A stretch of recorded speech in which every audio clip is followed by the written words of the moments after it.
전능하사 천지를 만드신 하나님 아버지를 내가 믿사오며 그 외아들 우리 주 예수 그리스도를 믿사오니 이는 성령으로 잉태하사 동정녀 마리아에게 나시고 본디오 빌라도에게 고난을 받으사 십자가에 못 박혀 죽으시고 장사한 지 사흘 만에 죽은 자 가운데서 다시 살아나시며 하늘에 오르사 전능하신 하나님 우편에 앉아 계시다가 저리로서 산자와 죽은 자를 심판하러 오시리라. 성령을 믿사오며 거룩한 공예와 성도가 서로 교통하는 것과 죄를 사해 주시는 것과 몸이 다시 사는 것과 영원히 사는 것을 믿사옵나이다. 아멘. 찬송가 301장 찬송하시겠습니다. 찬송가 301장 1절에서 1절과 3절 찬송하시겠습니다. 함께 찬송하시겠습니다. 지금까지 지내온 것 주의 크신 은혜라. 한이 없는 주의 사랑 어찌 이루 말하랴.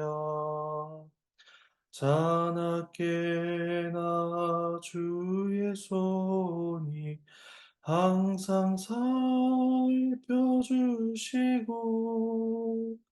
모든 일을 주 안에서 영통하게 하시네. 주님 다시 배울 날이 날로 날로 다가와 무거운 짐 주께 맡겨 벗을 날도 멀잖네.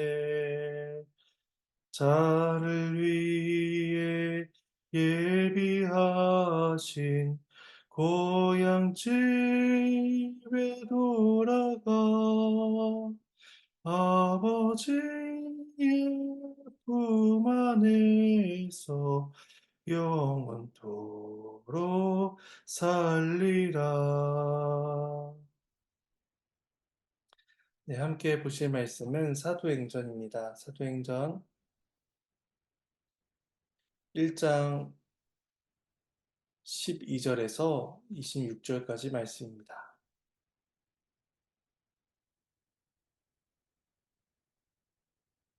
네, 말씀은 본문을 살펴가는 가운데 봉독하도록 하겠습니다. 제 주님의 말씀을 나누겠습니다. 승천하시기 전 예수님께서는 제 아들을 향해 아버지께서 약속하신 것을 기다리라 이란 명령을 하셨습니다. 오늘 본문에서는 그리스도의 제자들, 즉 교회 공동체가 예수님의 명령에 순종하여 기도하며 또 약속하신 것을 기다리는 것을 보게 됩니다. 본문의 단락은 크게 두 부분으로 나눠볼 수가 있습니다.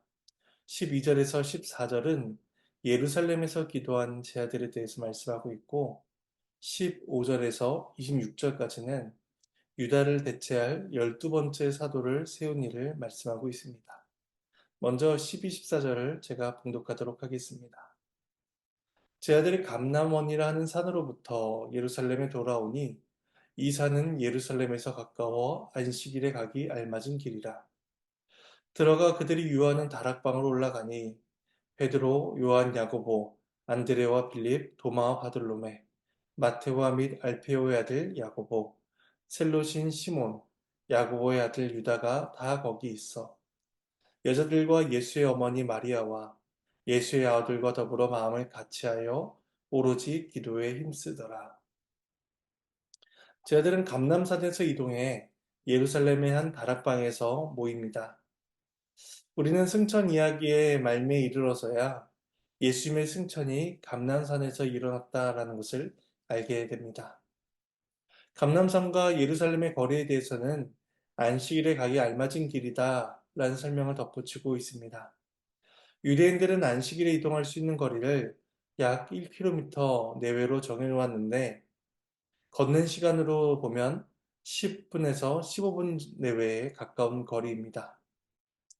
누가가 이 설명을 덧붙인 것은 예수님의 승천이 안식일에 일어났다라는 것을 이야기하고자 함이 아니라 유대인들에게 익숙한 거리를 말함으로써 예수님의 승천이 예루살렘 가까이에서 이루어졌음을 알게 하는 데 있습니다. 제 아들은 예수님 예루살렘의 한 다락방으로 들어가게 됩니다. 본문은 이 다락방이 어떠한 곳이었는지 말씀하지는 않습니다. 이 학자들은 이 다락방이 예수님과의 마지막 저녁 식사가 이루어졌던 곳으로 보기도 하고 또 12장 12절에 근거해서 마가의 다락방으로 보기도 합니다. 누가는 이곳이 어떠한 다락방인지 정보를 주지 않지만 그곳에 모인 사람들이 누구인지 또 그들이 그곳에서 무엇을 행하였는지를 소개합니다. 거기엔 여러 명의 제들과 여자들, 또 예수님의 어머니와 아우들이 모여 있었습니다. 예수님의 제자들은 예수님께서 신문 받으실 때에 예수님 모른다라고 부인하며 모두 도망했지만 이제 이 다락방에 모인 제자들은 부활과 승천의 목격자로서 이 자리에 있게 됩니다. 제자들은 그리스도의 은혜 아래에서 이제 완전히 새로운 정체성을 가진 자들이 된 것입니다. 14절은 변화된 자들이 보이는 두 가지 특성을 우리에게 알려줍니다. 첫 번째는 그들이 모두 마음을 같이 했다라는 것이며 두 번째는 오로지 기도에 힘썼다라는 것입니다. 먼저 마음을 같이 한다는 것은 단순히 함께 모여 활동을 한다라는 의미를 넘어서서 그들이 기도하고 있는 내용에 대해 모두 동의한다라는 사실을 보여주는 표현입니다. 이 마음을 같이 한다는 것은 사도행전이 약 10번 정도 표현이 나타나게 되는데 대표적인 예로서 2장 46절에서 초대교회의 아름다움을 설명할 때 언급되고 있고 또 15장 25절에서 바나바와 바울을 보내기로 만장일치로 결정했다 라고 할 때 언급이 되기도 합니다. 제 아들은 하나님 아버지의 약속을 한 마음으로 기다리고 있었습니다. 이 모습 속에서 교회 공동체가 가져야 하는 모습을 또한 우리는 생각하게 됩니다. 각기 다른 자들, 연약한 자들이 모여 말씀 안에서 마음을 같이 하는 것, 이것이 교회 공동체가 구해야 되는 모습이었던 것입니다. 또 둘째로 오로지 기도에 힘썼다라는 이 표현은 우선권을 기도에 두고 끈기 있게 기도하는 그런 교회의 모습을 보게 됩니다. 예수님께서는 분명히 말씀하시길 아버지께서 약속하셨다 라고 말씀하셨으며 몇 날이 못되어 성령으로 세례를 받을 것이다 라는 이 말씀을 주셨습니다. 예수님의 약속은 분명히 성취가 될 것입니다. 중요한 것은 제 아들이 그 약속을 믿고 기도하며 기다렸다는 것입니다. 예수님의 약속은 제 아들을 나태하게 만드는 것이 아니라 제 아들을 기도하는 자들로 만들었습니다. 이것이 우리가 기도해야 하는 이유인 것입니다. 약속이 있고 또 그 약속이 성취될 줄 믿기 때문에 기도해야 한다는 것입니다. 이제 15절에서 26절은 두 번째 단락으로서 유다를 대체할 12번째 사도를 세우는 장면을 말씀하고 있습니다. 먼저 15절에서 20절까지 말씀만 봉독하도록 하겠습니다. 모인 무리의 수가 120명이나 되더라. 그때 베드로가 그 형제들 가운데 일어서서 이르되 형제들아 성령이 다윗의 입을 통하여 예수 잡는 자들의 길잡이가 된 유다를 가리켜 미리 말씀하신 성경이 응하였으니 마땅하도다. 이 사람은 본래 우리의 수 가운데 참여하여 이 직무의 한 부분을 맡았던 자라. 이 사람이 불의의 삭수로 밭을 사고 후에 몸에 곤두박질하여 배가 터져 창자가 다 흘러나온지라. 이 일이 예루살렘에 사는 모든 사람에게 알리어져 그들의 말로는 그 밭을 아겔다마라 하니 이는 피밭이라는 뜻이라. 시편에 기록하였으되 그의 거처를 황폐하게 하시며 거기 거하는 자가 없게 하소서 하였고 또 일렀으되 그의 직분을 타인이 취하게 하소서 하였도다. 15절에서는 그의 모인 무리의 수가 120명이었다라고 말씀합니다. 이것은 앞의 사건 12절, 14절의 그 다락방 기도와 다른 사건으로 보는 학자들도 있지만 또 우리가 그 같은 모임으로 봐도 무방할 것입니다.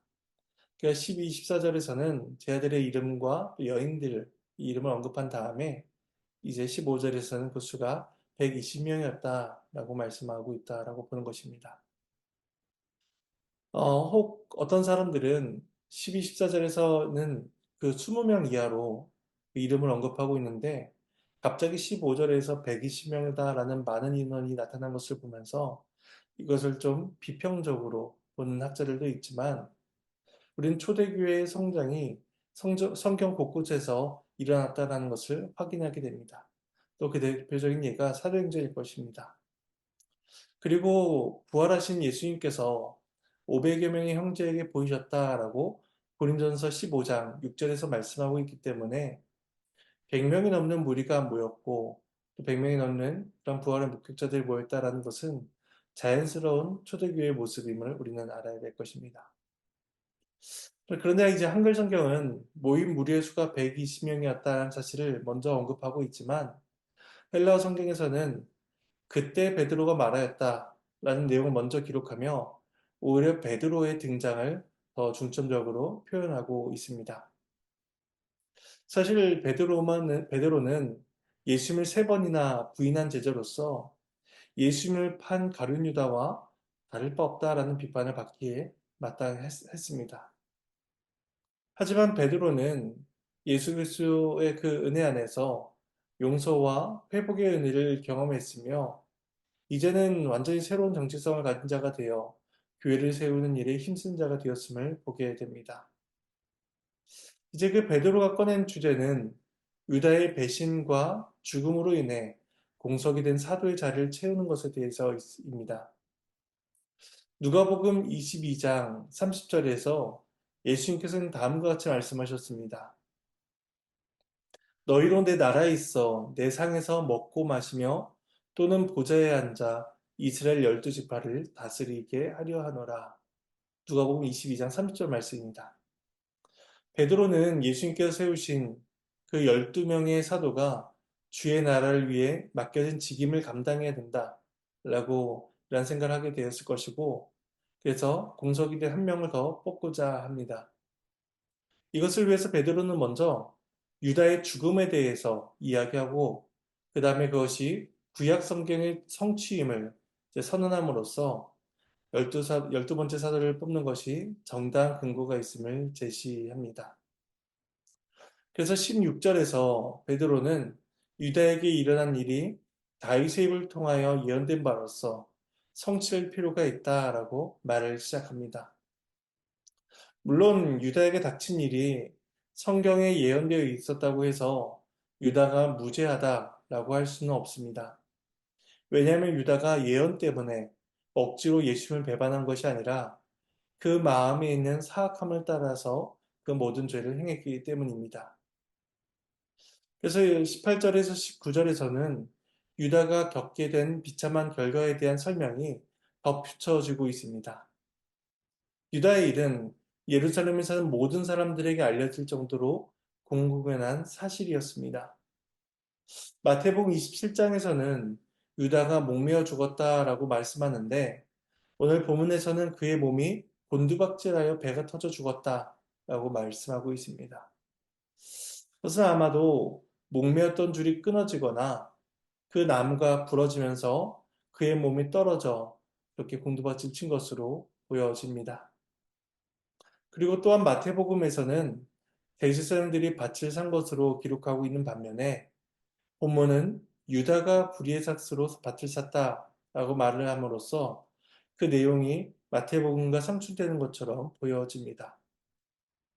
하지만 마태는 밭을 산 주체를 이야기하는 것으로서 대제사장을 이야기하고 있으며 오늘 본문에서는 밭을 사기 위한 그 돈의 실질적 주인이 결국 유다였다라고 말씀하고 있음을 우리는 생각해야 할 것입니다. 그 돈은 불의의 삭스로서 부정하다라고 여겨졌기 때문에 밭을 산 주체를 유다로 명시하고 있는 것입니다. 사람들은 그 밭을 가리켜서 아람어로 아겔다마라고 불렀으며 그것은 피밭이다라는 뜻을 가지고 있었습니다. 이제 20절에서는 그 그 16, 17절의 유다 이야기가 다시 이어지게 됩니다. 여기서 베드로는 구약의 두 성경 구절을 인용합니다. 첫 번째는 시편 69편 25절 말씀으로서 이렇게 말씀합니다. 그들의 거처가 황폐하게 하시며 그들의 장막에 사는 자가 없게 하소서.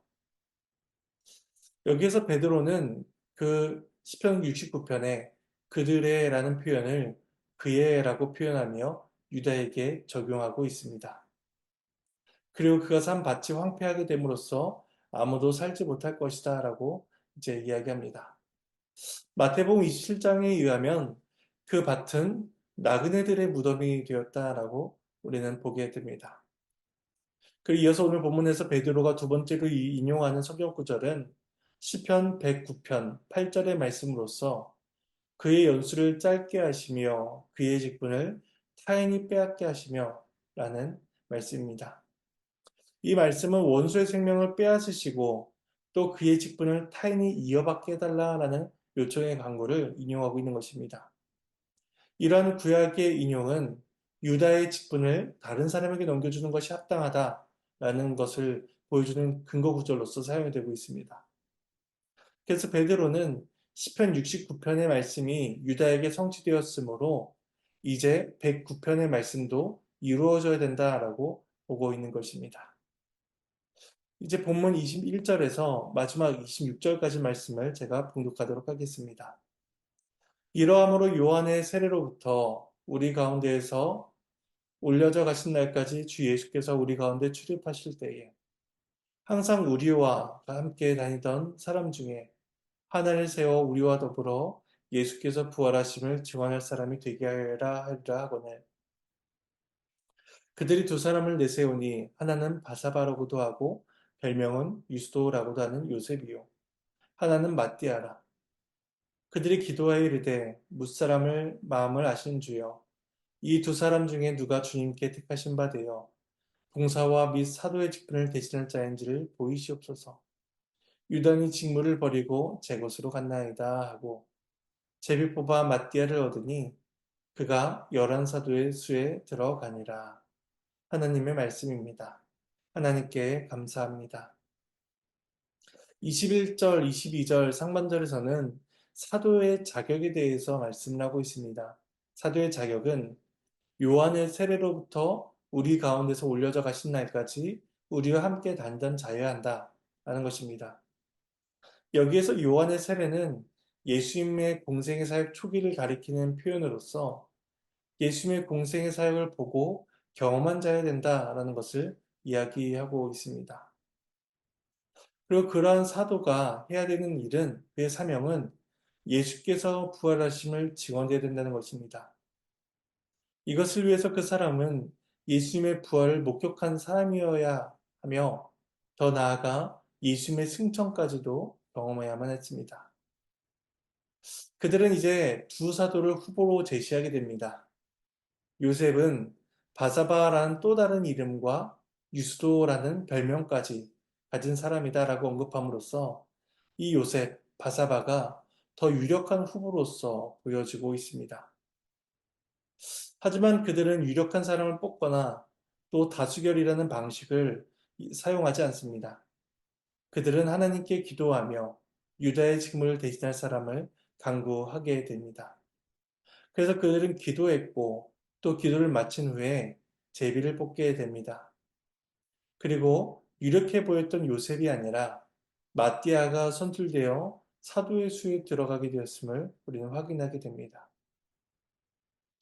그렇게 마지막 12사도를 다시 뽑은 후에 제자들은 이후에 또다시 사도를 선출하지 않게 됩니다. 예를 들어서 사도행전 12장에서는 야고보가 처음으로 순교하게 되는데 공석이 된 그의 자리를 다시는 보충하지 않는다는 것입니다. 왜냐하면 유다의 경우에는 예수님을 배신함으로써 그의 사도직이 완전히 박탈되었기 때문에 그를 대신할 사람을 세운 것이었지만 앞으로는 순교하거나 죽음을 맞이한 경우에 사도직을 상실한 것이 아니기 때문에 더 이상 충원할 필요가 없게 된 것입니다. 따라서 초대교회 이후에 오늘날까지 사도라는 직분은 더 이상 존재하지 않게 됩니다. 이제 말씀을 정리하겠습니다. 오늘 본문은 예수님의 말씀에 순종하며 기도하는 교회 공동체의 모습을 우리는 확인하게 됩니다. 다락방에서 기도로 모인 제자들은 또 새로운 사도직을 선출할 때에도 기도로서 주의 도우심을 구하게 됩니다. 그들은 예수님의 약속이 있었기 때문에 기도할 수 있었고 또 하나님의 뜻을 구하였기 때문에 더 유력한 사람이 아니라 주의 뜻에 맞는 사람을 사도로 세울 수가 있었던 것입니다.